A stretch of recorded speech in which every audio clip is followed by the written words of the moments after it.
galing pang Las Piñas para sa inyo. Magigay tayo lahat para kay Slack 1. Yes! Di mo na barabasa kaya ang ganito drama sa taban lang sa mga has. Pero barabasa ka dinima. Pero bagong madimaan. Pero bago ko tirapakan ay para mga natin ang paraban ng tiramaan. Mabilig na sa may kirupitan na taglay. Noon nag-aangadyon na nanalaytay. Kung mo malalaman sa tirapakan mula rangan na ating mga pangalan hindi magkapantay. Madalas mo ba aming yabangan?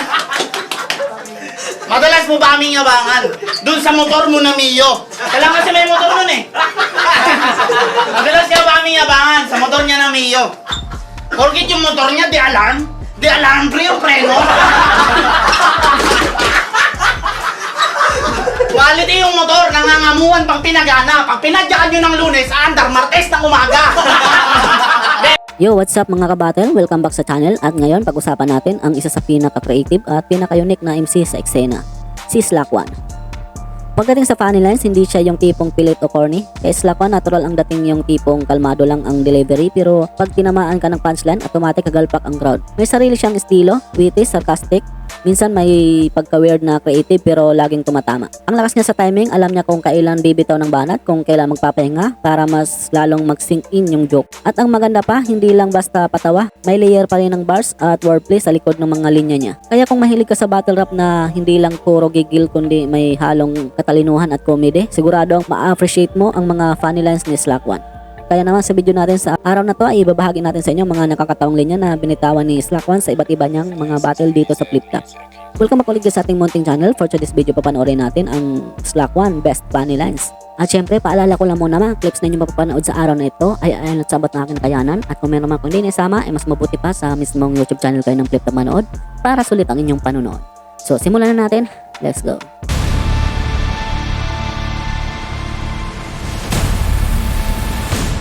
Nag-partner kayo ni Bagsek, yung produkto nyo mas bumenta pa lalo. Sipi mo yung mami at chili garlic yung lasang putang ina, bestseller pala pag pinaghalo. Kasi ba't ang anghang nung chili garlic? Ano ba mga rekado? 1 kilong sili, bawang, mantika at patong-patong na rate niya ang kaso.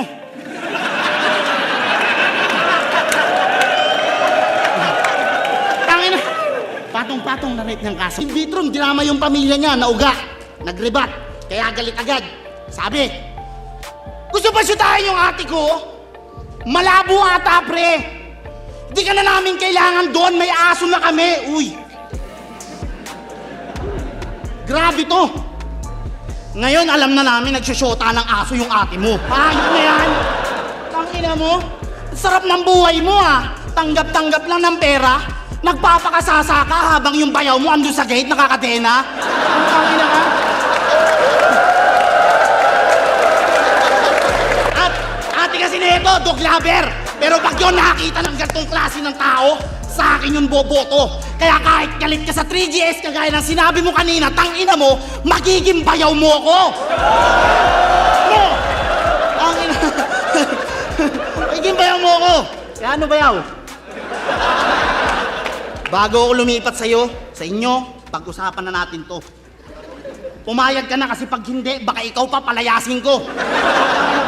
Tandaan ng Ingles, kahit kailan hindi naging basihan ng talino, taga Rizal ka pa man din. Yung kasabihan ni Rizal, paano mo nalimutan? Na yung hindi magmahal sa sariling wika ay hindi makakarating sa paroroonan. Tama? Tama yun, sinabi ni Rizal yun. Okay? Tayo ngayon tatat na ng pukol. Alay para sa mga di naniniwalang mapagtatagumpay ang uwang gabing to. Lahat yung tatanggabing ko. Baka nakakalimutan nyo. Lahat ginulat ni Poseidon nung binuhat yung mundo.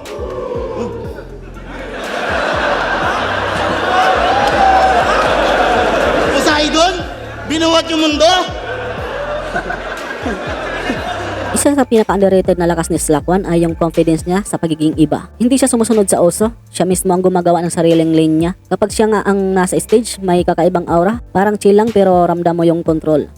Yung humor niya hindi lang basta patawa, may halong satire at minsan may subtle na pang-asar na sobrang epektibo. At kapag natawa ang crowd, lalo siyang lumalakas, doon mo makita na alam niya kung paano laruin ang momentum ng laban.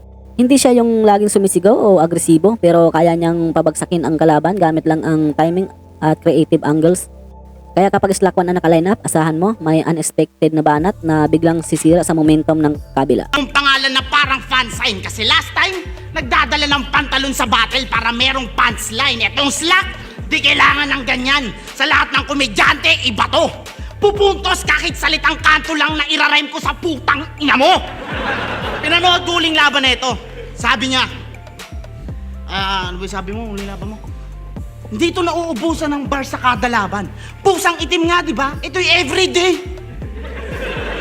Everyday? Paano yan pag energizer? Gagawin mong inerxer?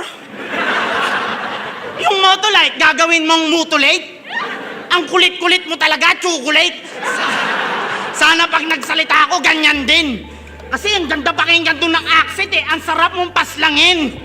Last week, si Lil Strax nagpunta ng sementeryo para magtirik ng kandila sa namaalam niya na tita. Nagsisigaw sa takot kasi may multong nagpakita pero yung multo hindi siya makita. Tangina, paano ba naman kasi? Pang-apokalipto yung muka tapos pang-Indiano yung kutis. Gantong-ganto yung kulay ng mga tumbong sa UGs.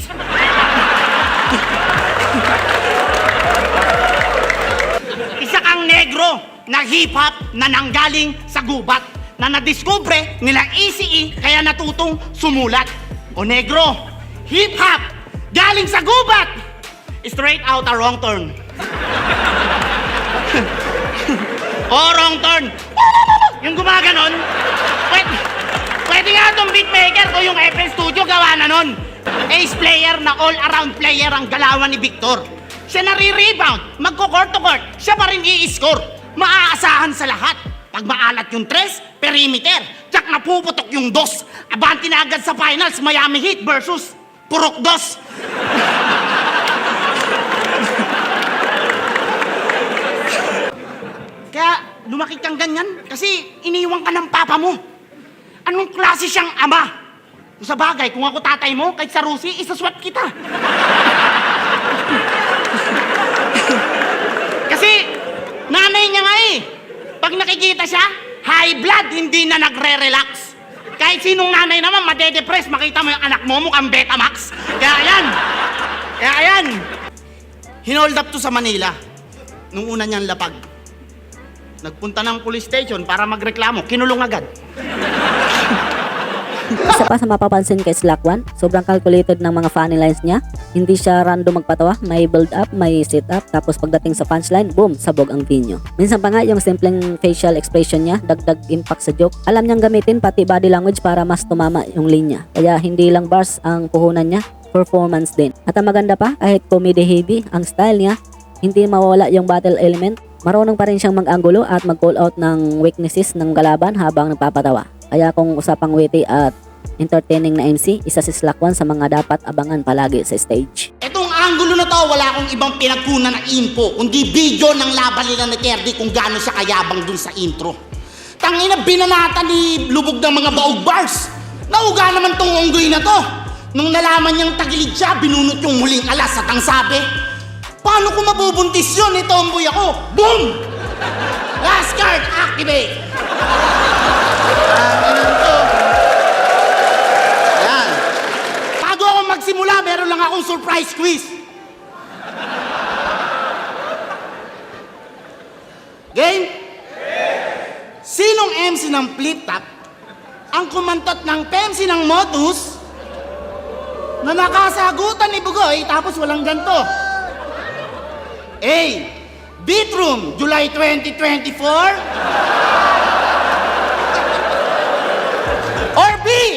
Beatroom, July 2024. Okay na? Ang sagot! Tadadadad! Tama! 2 beses mo siya kinantok ng July.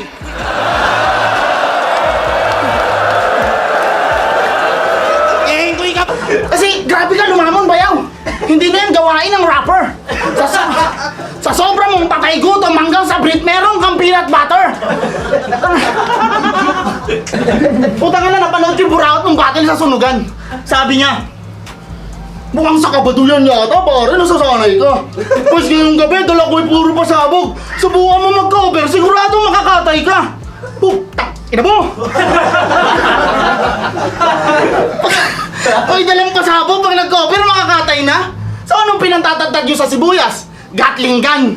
Anong pinambabalat mo ng mangga? Shotgun? Si Pistol yata nagturo dito mang masaker ng mga sangkap. Baka sa susunod, bigla to magbenta ng sisig na abo sayap. Anong pangalan nyo ni Pistol sa 2x2? Timbusog. Puki lang ganun nyo. Timbusog pa kayo, wala nga kayong kabusugan, mga hayop kayo. Tanginan to. Pati sa inuman, yung pulutan, di pinapalagpas niyan. Ilang beses na naming nilalason ha, hindi tinatablan. Kasi yo, si Prince Rhyme, 350 pounds. 350 motherfucking pounds. Mahirap bang intindihin? Ibig sabihin nun, kahit tanggalan ka ng 150 pounds, mataba ka pa rin. Utang na. Naalala mo yung asawa mo nung nililigawan mo pa lang siya? Ilang buto na bali nung nahulog ka sa kanya? Ang sweet, tangina. Sobrang sweet, putang ina, may brace na yung leeg, naglalambingan pa sila. Nag-celebrate ng mansari, may mga semento yung paa. Siyempre, dahil umabot ko sa part ito at kung bago ka lang nakapasyal sa channel ko, ay nanyanyahan mo na kita na mag-subscribe at pakihit na ng bell button para laging updated kung may bago ko ilalabas mga content tulad nito. Siyempre, pabalo at like na ng ating Facebook page. Nag-upload ako ng mga content about sa hip-hop at flip-top. Nga pala guys, naghahanap kayo ng mga sulit na damit, cup na pamorma, at siyempre yung mga flip-top collab tulad ng Real Jokes, Hype Beat, High Minds, at iba pang mga flip-top MC collab ay nandiyan po sa ating description. Ay meron po tayong mga tag product dyan na nakalagay po sa description o di naman kaya nakapop up dyan sa may video natin. Sa mga may napili na po na item at mag-order po ay screenshot nyo lang po yan at isend po sa Facebook na ilalagay natin sa description. At samahan nyo na rin ng inyong Gcash number para na rin sa 100 pesos na pamasko natin sa inyo. So ayun, magpatuloy tayo. Let's go. Pare-pareho lang tayong buraot dito, wag nyo na akong lokohin. Ang pinagkaiba lang, nahuli nila akong pinipenta ko yung mga in-sponsor sa akin. Kasi, tanga na lang mga clothing line owner na to eh. Gusto promote agad para mas panalo. Tanga na, na-delay lang ako ng ilang taon sa pag-promote, pinopost nyo na ako. Kayo nga papangit ng mga clothing nyo, narinig nyo ba ako nagreklamo? Buti na lang yung tela ang kakapal, parang mga mukha nyo. Kaya tanggapin nyo sa sarili nyo, wag nang ikaila pa, na kung di ko kayo binurautan, hindi kayo makikilala. Pinost nyo ako eh, makikilala ka talaga. Tsaka wag mo akong bepresyuhan tol, kinakamusta lang kita. Tanginan to, sabog yata, yung sagutan quality. Sabi ko, kumusta ka na tol? Sagot sa akin, 550. Pestang ina mo. Isa kang mongoloid na tunay. Dahil kung maayos kang kausap sa chat, lalagyan mo yon ng size at kulay. May sinasabi siyang Mindanao. Masyadong tanga-tanga.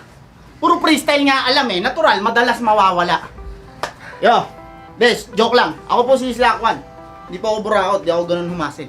Okay nga lang, bigyan ako ni boss ng TF eh, kahit walang battle. Kung yung Yamaha may SJ, si Ace may SYM. Gandang service, mapapaaga ka. Sa langit, sa dami ng sempla mong aabutin. Kahit bangas-bangas na, sineset-up pa, ang daming pinapalitan ng putang inan to. Nuknukan ng tanga, wala yun sa pyesa. Yung motor ang palitan mo. Tapos ban, okay lang kahit wala akong masakyan pa uwi. Ban. Ban, masyadong bida-bida. Paano? Paparada na lang dun sa kanila. Kung umatras pa, brutal. Ayun, yung kapitbahay niyang kakagising lang sa orthopedic nag-almusal. Puta, ay ba, may pinapunta tong chick sa Las Piñas eh. Yung ilong, tabingi yung butas, tas malapad yung noo. Kala ko nga kamag-anak ni Bilyar sa dami ng lupa sa kuko. Ang lakas ng butok, nagpabango, naglalaban yung amoy. Yung plano namin na gangbang, hindi ko na tinuloy. Pinagbibintangan pa nga ako ng mga gagong to na kinantot ko raw yun. Tanga! Kung kinantot ko yung babae, di sana galit ako ngayon! Gago ka pala! Kaya, nung may apple kang dala, sa akin binibigay mo na. Dinidighay mo na, puta, dinidinay mo pa!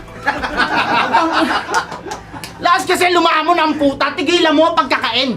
Nag-almusal at nagtangalian at lahat tang inakagutom ka pa rin. Ang laki na ng tiyan mo, bayaw oh! Ilang months na yan? Hindi na bodega yan, sa warehouse na yan! Sikmuraan kita sa warehouse Kung di ka pa mahuhuli, hindi ka aamin. Nakatatlong tapsi ka na doon sa likod yung mga nabatel, hindi pa nakain.